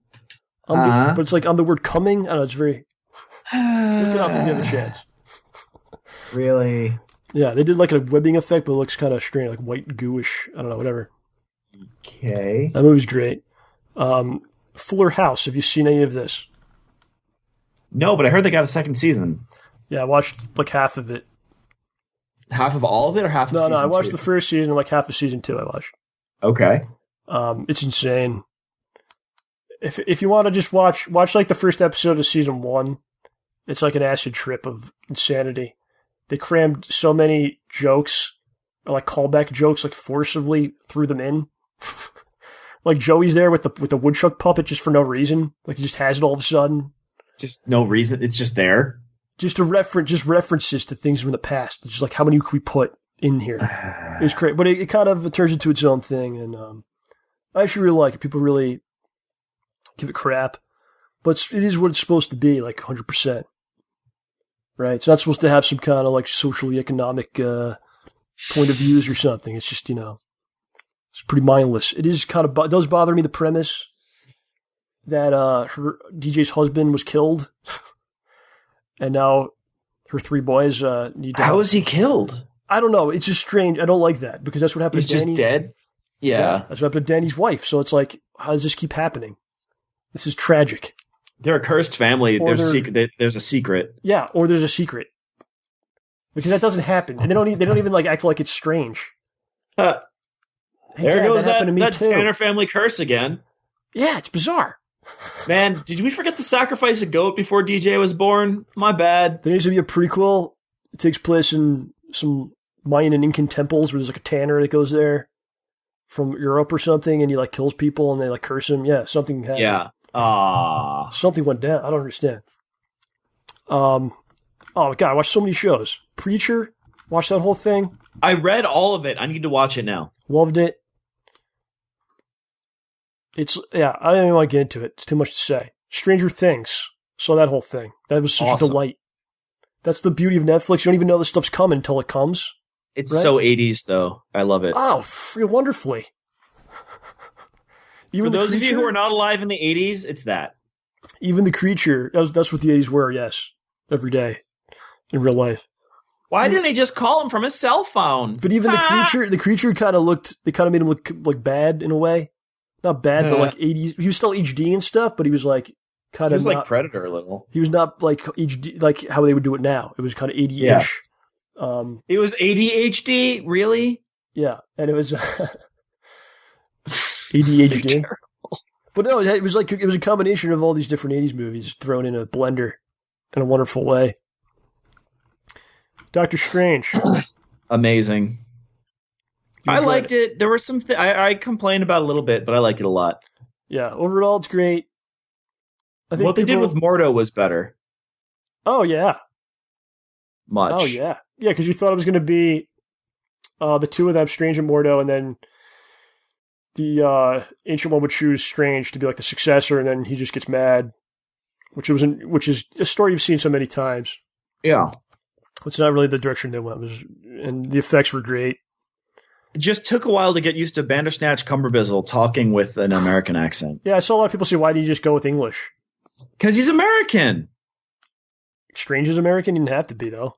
I know he didn't have to be. I don't know, man, but it would bug me. Like, if he's an American character and they switched him, yeah, or if he was like... Yeah, but you're complaining about the accent, too, so you can't have it both ways. It's not... I didn't complain. I said it was weird, like, to get used to it. Yeah. It's like here... It's like being introduced to Hugh Laurie by watching a bit of Fry and Laurie, and then watching House, and then just doing a double take. So people kind of complain, like, oh, it's like the Marvel formula for introducing characters. It works, though. They made a lot of cash, and what they're trying to pull off is basically make a movie that you, your girlfriend, and your mom would all enjoy and pay money to see it. That's what they do. And there's nothing wrong with that either. Yeah. Honestly, I liked it a lot. They added a tiny bit of like love story nonsense, a lot of humor, but they did a great job having Dr. Stephen Strange be a total snoop. Yeah, he's an awesome addition to the cast of characters they brought into the Marvel universe. Really. Luke Cage, quickly, wonderful. Something like different than what you've seen. They're just doing a great job with all those Netflix shows. Like, one of the complaints my friend has was, I went in to see a superhero movie What I got was like a detective story, but it was really good, so I didn't complain. Yeah, they'll have to kind of find their niche, though, right? You can't all just be one thing. Yeah, right? you get sick of it. Yeah. I feel like the Netflix shows are kind of like they're still watched by millions of people, I'm sure, but they're more kind of hidden or like underground than the movies. A little bit. If you haven't seen them, if you just watch the movies, you got to get on those because they're actually, I'd say, they're better than anything they're doing in the movies.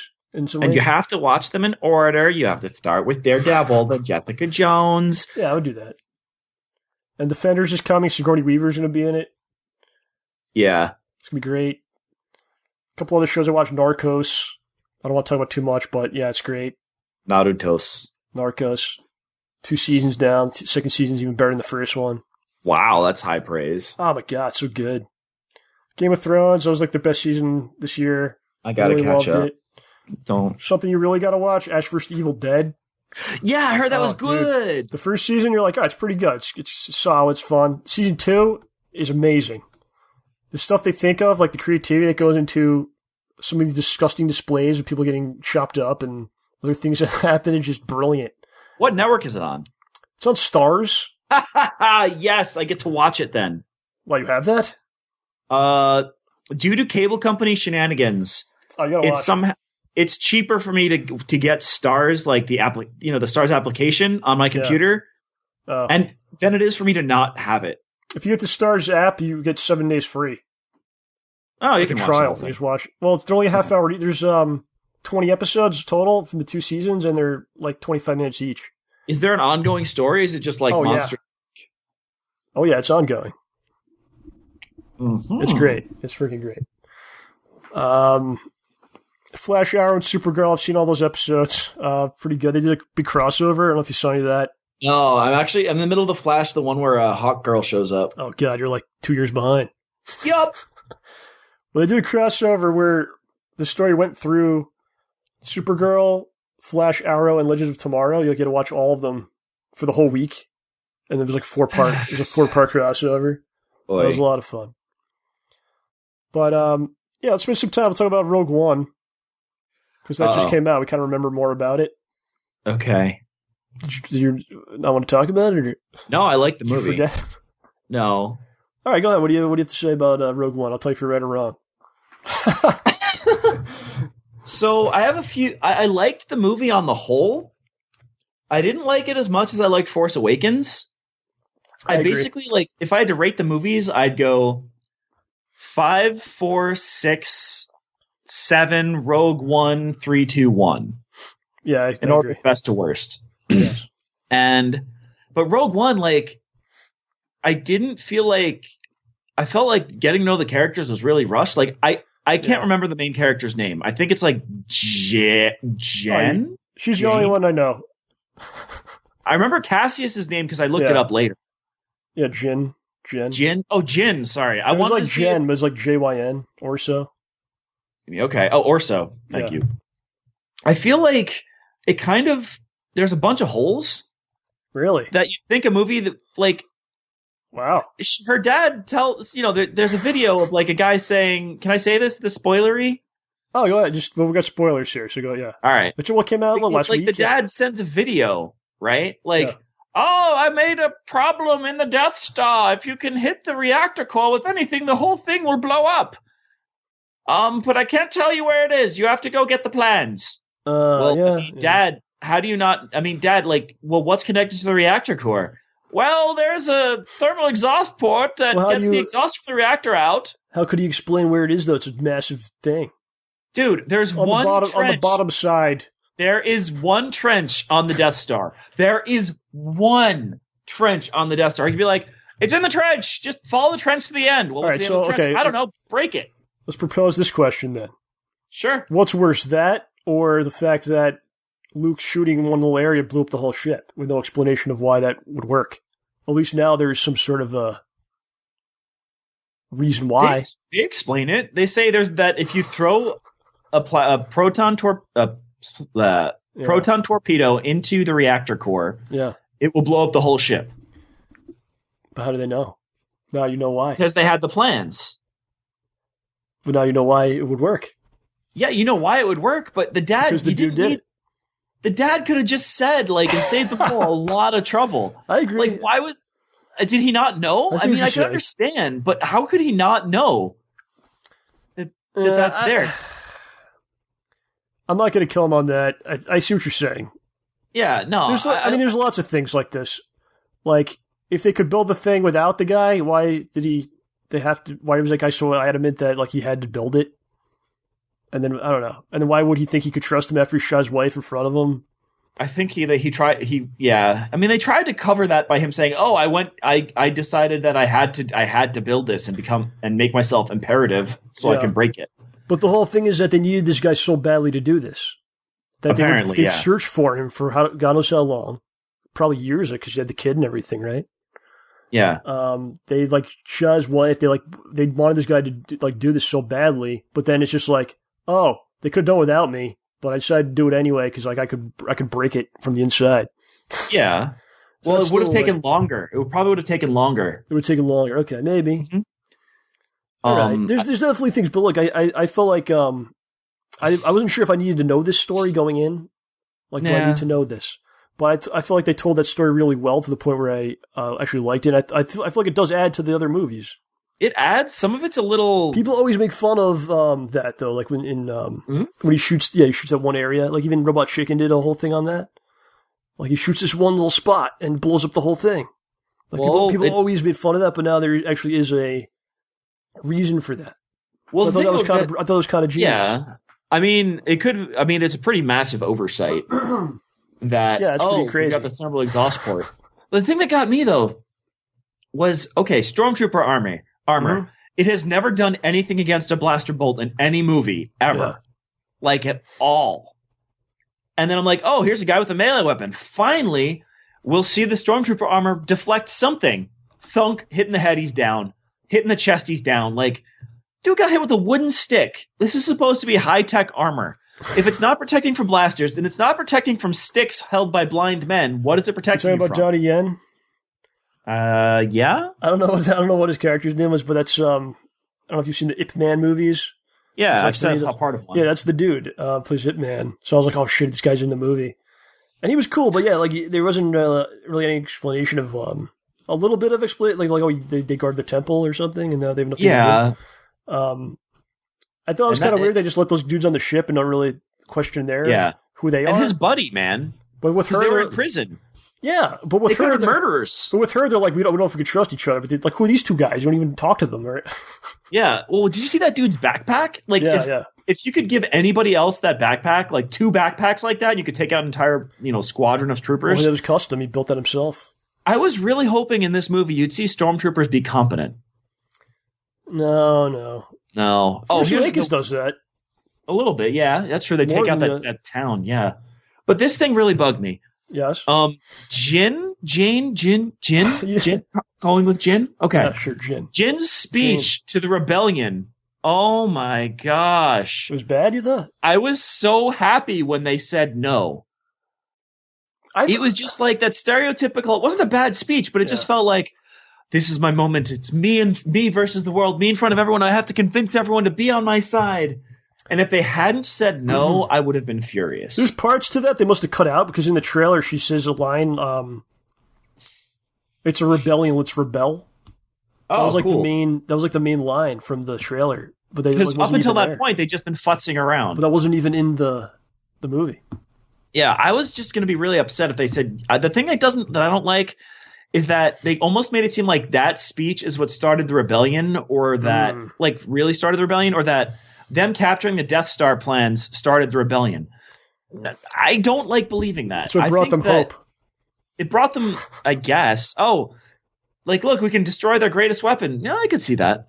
But the thing that bugged me was just the fact that they're like, first of all, every time I said hope, I'm like, duh, it's a new hope. Duh. Oh, don't. That really annoyed me. I thought that was sorry. Cool. No, it just. If you want to complain about anything, complain about the fact that in the current movies there's a new Death Star that is 10 times more powerful. Oh, I complained about that thing for hours, man. So the problem is, dumb. Did they really stop anything to begin with? You could really say that. The new movies kind of made the Return of the Jedi pointless. Yeah, I don't They like made that. it pointless. Like they didn't win. They won, but they didn't win. Like yeah, that kind of takes away from what these people accomplished because the Death Star. Like if this came out before Force Awakens, you'd be like, oh yeah, they really helped. But now it's just like there's a new Death Star that blew up like 20 planets in the new movie. oh my gosh, you've got an old Death Star that can blow up 1 planet. Ours can do 5. Yeah. So, okay. But here's something that really irked me for real. You didn't legit. like this movie, wow? Legit. I did like this movie. You didn't sound like it. Okay, here's the thing that really got me. Yeah. The CGI Grand Moff Tarkin. Oh, he was good, no? He was good, but he looked like G-Man from Half-Life 2. It was really weird. Dude, there's going to be a movie 10, 20 years from now. Yeah? You're going to have like all these different people in it. James Dean's going to be back with Tupac. Because it's pretty decent how it is now. It's not perfect, like you said. Better than Tron Legacy. Yeah, it's getting better and better. But like, what are they going to be doing 20 years from now? You're going to be able to bring people back from the dead, man. And you're probably going to have voice modulation that can just mimic someone's voice perfectly or their tone or whatever. Like you're going to see people coming back from the dead. It was really weird. And the weirdest was when they showed Leia. That was weird. She looked a little weird, yeah. Yeah. But it was just kind of, I'm looking at him like, there's something wrong with his face. They showed her from the back and it was just white. So I was like, all right, they're not going to show her face. And then they did. They're just going to have like a white person dressed in white just handed the thing. A white person dressed in white. Is that what I said? Holy shit. But even though like they go to her face, I was like, whoa. Yeah, like the thing with Tarkin, like I'm like at first I'm like, whoa, they got like a perfect body double for this guy. Apparently he's in the movie more than he was in the original, and that guy died. Yeah, he did. He died like around the time the movie came out back then, I think. Oh wow. But he was in this more than he was in those movies. That's insane. No, I just imagine. I hope his family or estate got some money from this. Probably. Because it's like, we need him. They needed him, yeah. Oh, also the library was ridiculous. The library? Oh, the server, you mean? But the droid was the best part, man. Alan Tudyk? I didn't realize it was Alan Tudyk. I'm like, I like this guy. Then the movie's over. I'm like, it was Alan Tudyk, of course. No wonder I liked him. I like how they kind of, like you said, they kind of healed the rebellion where they're not just like these pure good people. They kind of talked about how... That was cool. Like, I've had to do terrible things for them. So it's like, basically the story was war is bad. Yeah, and no one involved is good. Like everyone's hands are dirty in some way. Just being involved in a war. I gotta say though, that droid man, dude, he was like HK-47 from Knights of the Old Republic. Oh yeah, I forgot. Like they turned him down. I wanted him to sing Meatbag so badly. You're right. I didn't even think of that. Yeah, he was so cool. That's what they kind of. Yeah, he's got kind of like a shitty attitude, like kind of like. And you remember the beginning? Like she shoots the droid, and he's like, "How did you know that wasn't me?" Yeah, that was great. It was hilarious. I liked it. That was better than I thought it was going to be. I didn't know if I needed to see this story or like to know what happened with these people, but it works. Yeah. I've got nitpicks. Okay, so let me ask you this: like, you never saw the trailer, so did you know Vader was going to be in it? Nope. So what was your reaction when you saw him? Were you like cool? You thought it was good or excited? Vader told a pun. Yeah, I know. It was kind of. That was weak. I love puns, and that was weak. But it was cool seeing Vader kick butt for like a second. You should just make them all just talking puns all the time. Like, you're going to force me. I don't know. But, it's just going to sound like a really cheesy pickup line. Yeah. I liked Vader in it because they actually made him a monster again. I don't know if when you were a child and you saw Vader, were you scared at all of him? Or he was supposed to be a frightening character. He's supposed to frighten you. But over the years, he became like a plush toy, literally. Yeah. Right? Like, so they kind of like brought him back to like he's a monster. Like Darth Tater. And I love that scene where he's just cutting people down. Yeah. Because when the other two died, we don't know their names, Jin and whoever the other guy's name. Cassius. You know his name, I know her name, so we can put it together. Yeah, peanut butter and jelly. But when they died and the screen goes like white, and I thought that was the end. But then it was like, no, there's more. And here's Vader just doing some awesome stuff. And it's like, all right, that's cool. I probably would have paid the $10 to see just the Vader scene. That was awesome. Because Vader was a monster, and this is why I love when they introduced him too. My boss at work has never seen Star Wars, and he's eventually going to see Star Wars because he found out that apparently millennials are the first generation who didn't care about Star Wars. Yeah. So he's like, nope, I don't want to be that. I need to see Star Wars now, and he's trying to figure out whether to go 1, 2, 3, 4, 5, 6, or what. And I think he's going to go 4, 5, 6, 1, 2, 3. Yeah, go in order of Vader release. is so weak if you watch the first 3 Well, they first. turn him into a boy, and then you're like, oh, it's just that kid, that whiny kid. Yeah. Yeah. Ugh. Here's the thing. Star Wars, for me, that I like about Star Wars, is Han, Leia, and Luke, the perfect puzzle pieces that come together, play each other off each other, as well as like any trio in movie history, right? Mhm. It's the personalities of the characters, and you put them in that world. There's adventures for them to go on in that world. That's what I like. They're well-developed characters. You know like a lot about them. You know like their motivations, all that stuff, how they feel about things, how they should act. Like I could name one of them. You could tell me like what they might do in a situation. Other people like the universe more than the characters themselves. Like just the background, the rich history. Yeah, like there's all these planets and there's like these alien races and shit, and, you know. So people are more into that. I don't really understand. I'd rather see the like people you care about in the world than like a world you care about with people you don't really care about. I don't know. Does that make sense? Yeah. So that's what I feel like those other movies, those original movies, work so well just because of that chemistry that they had. That's what Star Wars is to me, and all the other stuff is just kind of secondary. I like Still this. solid. Yeah, I'm more of like I liked watching the characters and seeing what happened. Yeah. And following their story. Right. I mean, the story of R2D2 and 3PO. Sorry, guys. No, my bad. So I feel like the prequels took away from the other movies, but this I thought this one added to those movies. I don't think it hurt anything. I think it added to Vader. I think it added to, why the Death Star could blow up like that. It finally showed Vader being cool in HD. Yeah, his costume doesn't look as good in HD. No. Kind of like, what is it? Well, that's the other thing I applaud them, because it looked like what Star Wars is supposed to be to me is the 1970s idea of the future. Yeah. And that's what this looked like, right? Yeah, the terrible technology, the horrible display screens. Yeah. Right. Yeah, it was. And like these big switches, like these like big computer consoles that you can like hit like switches and buttons and things on. Yeah, like I like the movie a lot. I'm gonna go see it again. Oh wow! I think I will. Yeah. I mean, I could see it again. Yeah. I'm probably not going to see it in theaters again, but I wouldn't mind too much. Yeah. It could be a lot it's worse. No Scott Pilgrim versus the World. We've seen a lot worse. Yeah. Okay. And it had a real adult. It was war. I mean, I thought it'd be more of like a heist movie, but it wasn't a heist movie. It was a like, war movie. It was like we're just gonna go kill. I thought they'd be sneaking around and grabbing shit. And no, it was mostly just like adult, here's very adult. Yeah, here's a character. Now they're dead. Here's a character. Now they're dead. Compare that to the fights in like episode 1. You have like the Gungans and whatever was going on, like the fighting there. And this was just like people getting shot in the face. Yeah. They went for something. Certainly went for something. You got your Saving Private Ryan and My Return of the Jedi. Yeah. So there you go, friends. There's a lot of good stuff coming out. Spider-Man, we talked about a lot of stuff. Spider-Man. This year's crazy. Guardians of the Galaxy. How do you not see the trailers, man? You play them at the movie theater? They played it before Star Wars. Guardians of the Galaxy? Yeah. Weren't you happy to see it, though? I didn't want to see it. I wanted to watch it. Did you like what you saw? Yeah. Actually, no, speaking of Guardians of the Galaxy, I feel like they captured that magic I was talking about. Yes. That Han, Luke, Leia magic. Uh-huh.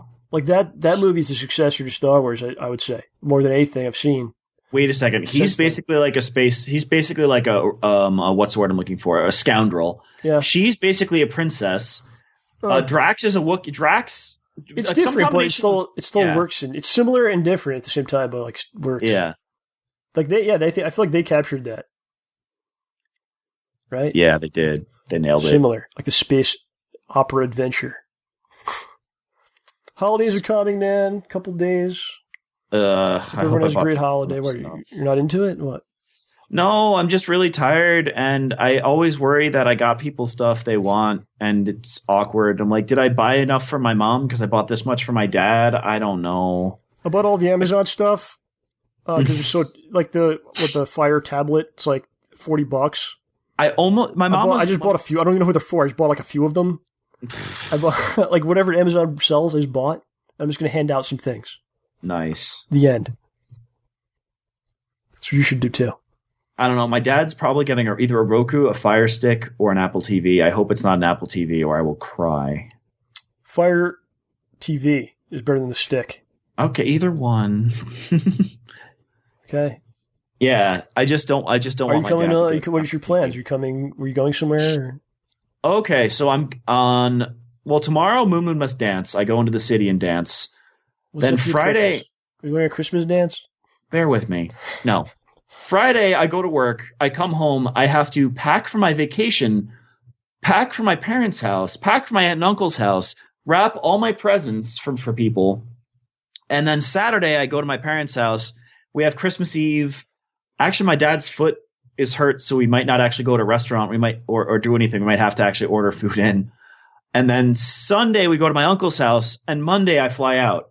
So, like, I am in freak out mode. Like, oh my gosh, I am so not ready for any of this. Oh, and I have to boil some vanilla beans and candied ginger to make to add to a batch I'm brewing downstairs tonight. So it's just like, oh my gosh, there's too much to do. Christmas stresses me out, which is why I'm so happy I'm going to be in Puerto Rico sitting on a beach where my only worry is catching Zika and dying or having deformed babies in the future. Well, I thought there's only if you're pregnant at the time and if you're a woman. I've got some news for you, John. All right, whatever you're into, I'm fine with. I needed some extra money, so I did the tests. I'm like Junior with Arnold Schwarzenegger. Well, OJ is a Scrooge for Christmas. I hope the rest of you are not the same. Well, we better end the show then. Okay. Maybe I'll see you Saturday. That would be awesome, actually. All right. See, I perked him up. See how I did it? Yeah. I'm not going to give you a fire tablet, by the way. I'm just... That's okay. Okay. I hope you don't expect one, because I did say that. Okay. That's fine. But just in case you give me a gift, you had one for me, I would bust out a tablet. This is why I did it. Whoever gives me something, you get a tablet. Oh. You already have that, don't you? No, I have a Chromecast coming in the mail. No, what's the tablet you have? Oh, oh, the tablet. Sorry, I got completely confused. I have a Kindle Fire tablet, yeah. Oh, okay, it's the same thing. Yeah, and it's actually, I love it. It's awesome, except you can't run Marvel Unlimited. That's my only gripe. We already discussed that. No need to go backward. It's time to go forward. It has been a show, ladies and gentlemen. Always forward. I really enjoyed it. The way I approached OJ to do this show is how I approached him over 5 years ago. When we did the first one, I was like, do you want to do a podcast this week? He said, okay. This was 5 years ago. Last week, I was like, do you want to do a podcast next week? He said, okay. There's been no growth on either one of us. We're in the same spot we were. I'm wider and heavier now. That's something. Yeah. So, yeah, man, thanks for listening to my stories. And it's cathartic to get it out there. Like, it feels like now it's over. If that makes sense. Like, I put it out there in the show. It's like recorded and put into the giant Empire database. It's one of the many things I have in there now. Yeah. I lost a lot of time this year, but you have to look at it a certain way. I think even the bad things teach you things, and sometimes the bad things teach you the most things. And I feel like as long as you're learning, you're not wasting your time. Right? As long as you're spending your time learning something, you're not wasting your time. So perhaps I'll be better for having gone through it and having de-learned something. I don't know what it is yet. I'll let you know if I figure it out. I'd appreciate that. People ask if the show is ending, if the show has ended. The show is forevermore. It will always exist. I will actually never end the show. The show is forevermore. It may not be every week or every month or perhaps every year, depending on what's going on. I don't know. Oh. But we'll appear from time to time as long as I'm roaming the earth. Okay? I will never end it. Maybe I should. Maybe I should put out its misery, but I won't. I will make it suffer and work for me. As I have suffered, so too shall it. I apologize for anyone that was missing the show and first not being here. Thank you for all the messages. Yeah, I like hearing from you guys. I have talked to a lot of you. You can always contact me through email or Twitter. My Twitter, I don't have the... my Twitter, anyone could DM me, even if we're not following each other. I have that open, and I've talked to a lot of people on Skype over the past year and stuff. So if you need to talk to me, I'm here. You know, I got a lot of of comments from people, John. We did the show for like 4 years, basically, and you think about it, it's like someone's entire high school run was listening to shows every week. Wow. Along with hopefully their studies as well. But yeah, it means a lot to a lot of people, and I'm very proud of the fact that it means a lot to people. That means a lot to me. So the show will return at some point in the future. Other things will come in the future. A lot of new things I'm working on. And that's that. What do you have to say, John? Anything? I found the boob article. Do you want to quickly talk about it? You're the one that wanted to leave here. I know. I just. Were you joking? I had to share. No, I actually found it. All right, cool. What do you have to say about it? It's just that after you stop breastfeeding, instead of the cells dying and being taken away by white blood cell by like a certain type of phagocytosis process, which could cause inflammation and pain, the cells actually of the memory of that area absorb the dead cells instead of having the other process do it, and they kind of regenerate, which is weird. How did this come to you? It was an ad on the article that I was looking at for. What was that article we were talking about? The one for the magic number of people for rebuilding the population. Oh.